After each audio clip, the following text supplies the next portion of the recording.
Highway Code Rule 99. Seatbelts and child restraints.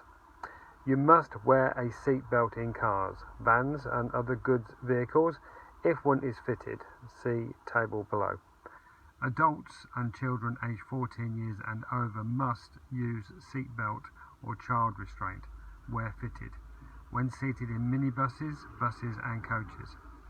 Exemptions are allowed for the holders of medical exemption certificates and those making deliveries or collections in goods vehicles when travelling less than 50 metres, approximately 162 feet.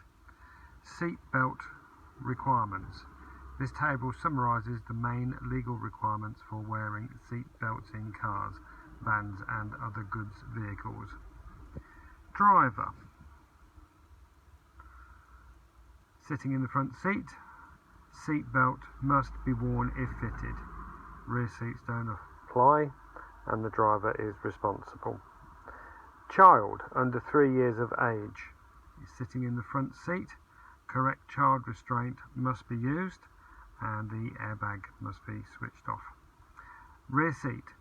Correct child restraint must be used if one is not available in a taxi.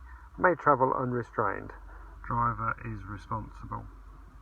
Children from 3rd birthday up to 1.35 metres in height or 12th birthday, whichever they reach first. Sitting in the front seat, correct child restraint must be used. Sitting in the rear seat, correct child restraint must be used when seatbelts fitted. Must use adult belt if correct child restraint is not available in a licensed taxi or private hire vehicle, or for reasons of unexpected necessity over a short distance, or if two occupied restraints prevent fitment of a third one. Maybe if you've got child seats already fitted in the car, driver is responsible. Child over 1.35 metres, approximately 4 foot 5 inches in height, or 12 or 13 years old. Sitting in the front seat, seatbelt must be worn if available. Sitting in the rear seat, seatbelt must be worn if available, driver is responsible. Adult passengers aged 14 years and over, seatbelt must be worn if available when sitting in the front seat. Sitting in the rear seat, seatbelt must be worn if available. The passenger is responsible for wearing the seatbelt.